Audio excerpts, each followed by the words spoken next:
Hi, this is Scott Garibay, and today we're going to talk about Andrew Yang, the climate change, climate activism, and the No Future, No Children movement, and what the solution to this gigantic debacle is. All right, let's talk about it.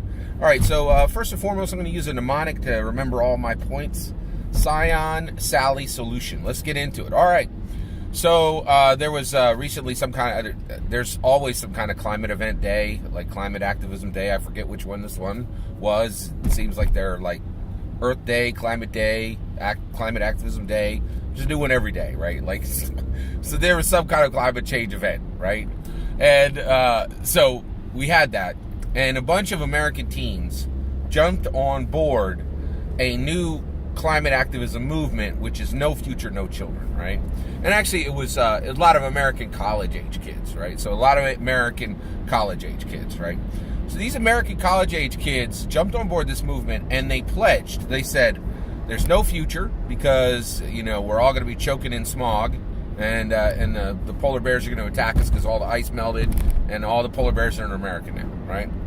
And they said because of that, we're not going to have any children, right? And I was like, whoa, what, wait, what, right? Now, I'm not going to belabor you with points you've already heard. Like, the big one's like, no kids, humanity dies, right? I totally believe that. I care about it, right? But you've already heard it. So I'm not going to, like, spin that noise to you because you already heard it, right? Let's talk about the real loss here. There is incredible loss here. And I genuinely shed tears of remorse over this announcement, all right?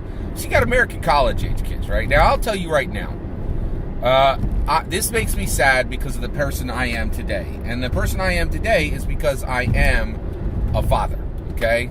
So let's get into it, all right? So let's get into the progression of Scott Garibay. Love is math, and I'm going to give you the math, right? All right, so Scott Garibay, before he meets his amazing evangelical Christian girlfriend, right, in college, right? He is this complete sad sack. He loves himself, period, right? Like, he's just a mess. He's just a big ball of self-love, right? Then I meet my evangelical Christian girlfriend, and I'm like, whoa, what? Right? So, one, she's incredibly attractive today. She was incredibly attractive then, right? And I was like a meerkat. I was like, wait, what? Right? Like, so I saw her, and I immediately fell in love. And then I got to know her, and my love for her increased tenfold, right? Like, it was just like, I loved her a lot more once I got to know her because she was really intelligent, she was smart, she was kind, she was really interesting, right? So now I got this evangelical Christian girlfriend, and I'm like, and I was an evangelical Christian at that point too, right? And I'm like, okay, wait, Scott, maybe you should stop burping in public, and maybe you should do your laundry more than once a month, right? Because this beautiful, amazing woman deserves more than this sad sack of self-love that you are right now, just thinking of yourself and being lazy and being slovenly, right? So I made myself better, right? Like, right, even when we were just dating, I was driving to make myself a better person, right? So we got married, right? Now she is the love of my life, literally. Like, I'm bound by promise to her for the rest of my life, right? And I'm like, okay, all right. Now, at this point, right, my self-love, right, the love in my heart grows fivefold because now I am bound to this woman I love, and she's my my partner for life, right? All right, my wife, right? And the love in my heart grows 5 times, and immediately, like, I'm like, I have to do better, right? And so when I was married, my last semester in college, I was married for my last semester in college, right? And I was like, you're getting a lot of C's here, Scott. Maybe like, and I remember taking my wife one week to the movies, and that's all the money I had. And I came across these flowers in the store, and I was like, oh, I'd love to get those flowers for my wife, but I couldn't because I didn't have enough money, right? And I was like, you need to do better.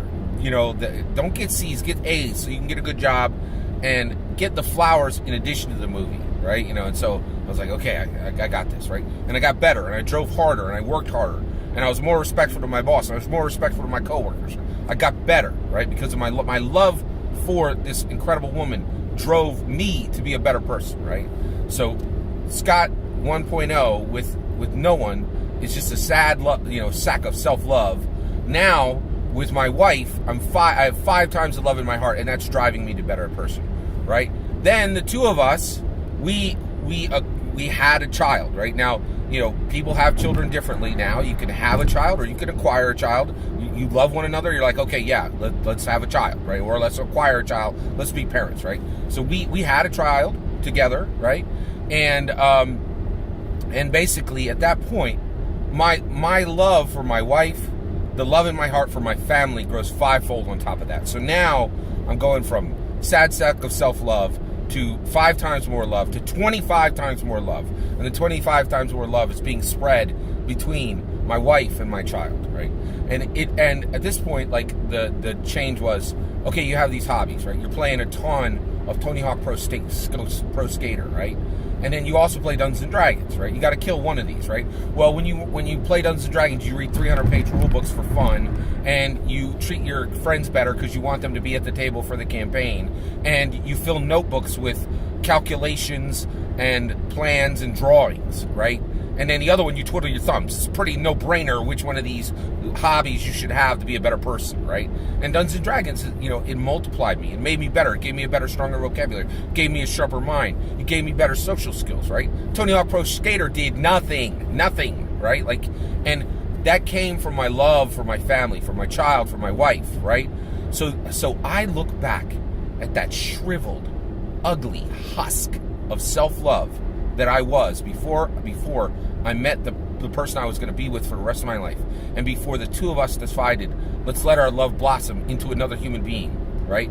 And I think back, what on earth would my shriveled, ridiculous, stunted self look like if I had decided never to have children, right?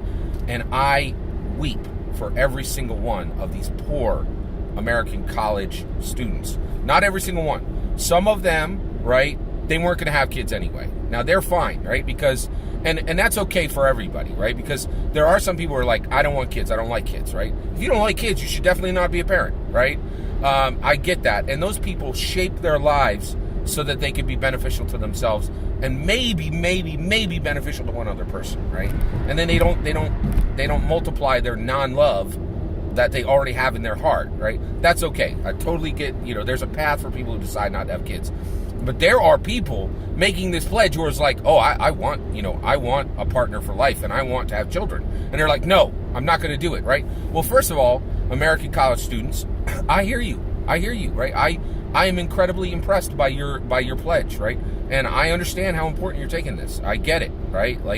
And I am genuinely sad for the ones of you who are, this isn't a Texas cattle ranger promising not to do yoga, right? Like promising something they weren't going to do anyway, right? There's some people in who are real, giving up real hopes and real dreams, right? And now I know what they're going to be. They're going to remain shriveled, stunted sacks of self-love, just the way I would have been, right? They're never going to blossom. They're never going to magnify. They're never going to be better humans, right? It's bad, right? Maybe they get a partner and they get to that 5 times love, maybe, right? But even that, when they think about that partner, right? Maybe you shouldn't have a partner. And the reason why is, if I get a partner, what if my love is so powerful for them that I want to manifest that and break my pledge, right? Aren't you safer not even getting a partner, just remaining a sad sack of shriveled, stunted self-love, right?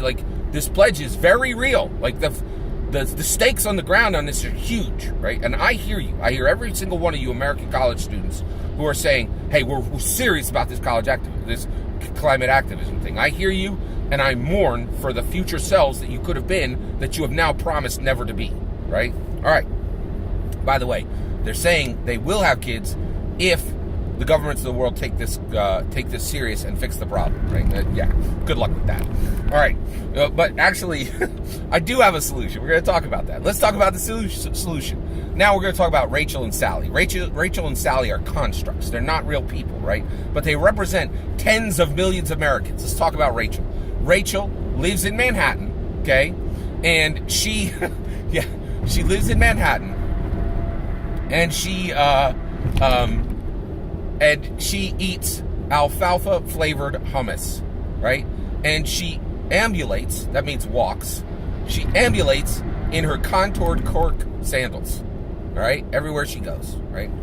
And she is an incredible climate activist, okay? That's Rachel, all right? Now, let's talk about Sally. Sally lives in Springfield in any of the Heartland states, right? And there's like 100 of them, right? And she eats cheeseburgers and puts those bacon-wrapped cheeseburgers, right, on the dash of her big domestic, her domestic big-engined pickup truck, which is modified to run on diesel, right? And coughs out black balls of smoke, right? That's Sally, right? Now, there's a finger pointing party between the two of them. Rachel points her finger and she goes, Sally, why are you eating that? Why are you eating that cheeseburger and driving that big engine pickup truck? Right? And Sally's like, what? Wait. And so Sally don't give two pennies for climate activism, right? But she's like, oh, hey, okay, you're talking about climate activism. All right, I'll do a little bit of research. So you want me to save the planet by eating alfalfa flavored hummus and wearing contoured cork sandals and walking everywhere? No. She goes, but you know what? I see you. Earth is in trouble. I got a plan. All right. Settlement. All right. We're going to do a moon settlement. We're going to do a Mars settlement. And we're going to do settlement ships. We're going to take 6 billion people and put them on Mars, because I did the math, and a terraformed Mars means jobs for every person in America. It means a platform we could sell to every other country in the world, and we could take 6 billion people off this planet and put that onto Mars, because a terraformed Mars, I did the math, that's what Sally says, or says, I did the math, and terraform from Mars will take 10 billion people, right? That's commerce, that's challenge, that's jobs, right? That's rocket boosters and pickaxes, right? And so Sally points her finger right back and goes, I ain't signing on for your hummus ambulator save the world plan. Will you sign on for my star-faring settler plan? Right? And then Rachel's like, well, no, I don't want to burn rocket fuel. I barely even want to burn. I get guilty when I get in my Prius. Right? Basically, they're just pointing fingers at each other, right? Now, here's the thing, all right? One of these plans is right, and one of these plans is wrong, right? Rachel's hummus ambulator plan stinks, right? But Sally's star-faring settler plan rocks, because it delivers the hummus ambulator plan, right? So if we go with a star-faring settler plan, right? Rocket boosters and pickaxes, not hummus and sandals, right? That we can put 6 billion people on the moon, on Mars, and on settler ships, right?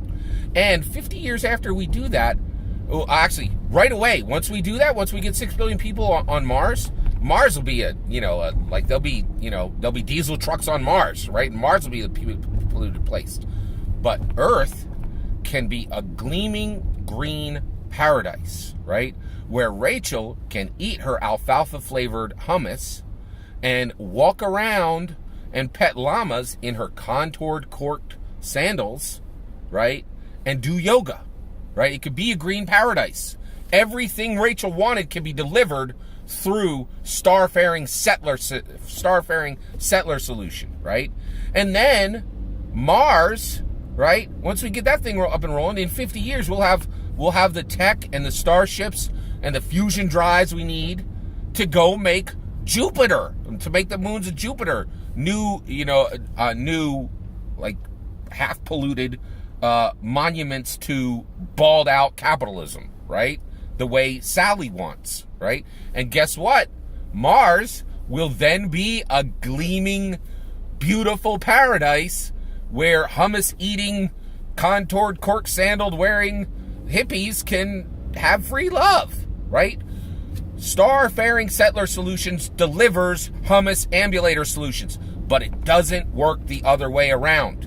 If we all eat alfalfa-flavored hummus and wear contoured cork sandals and walk to work, nobody gets nothing except less and a far more stinky, terrible life. right? So Sally is right, Rachel is wrong. And I hear you, American college students, right? I want to deliver for you the ability to live on a beautiful green paradise, and for you to eat hummus and wear your contoured cork sandals and to have a baby, right? And feel good about that baby because it's going to suck in the clean air of only 1 billion people on the planet, not 7 billion, right? And 6 billion people who all love balled out capitalism will be on Mars with rocket boosters and pickaxes, creating, another cool world where we can all eat cheeseburgers and have diesel powered awesome American pickup trucks, right? Like that is a solution for everybody. Your hummus eating contoured cork solution isn't a solution for anyone, right? So the finger pointing party has got to stop, and all you hummus eating contoured cork wearing people have got to get on board with Mars. All that's my opinion. I'd love to hear your opinion. Please let me know in the comments below. Please consider liking and subscribing, and have a wonderful millennium.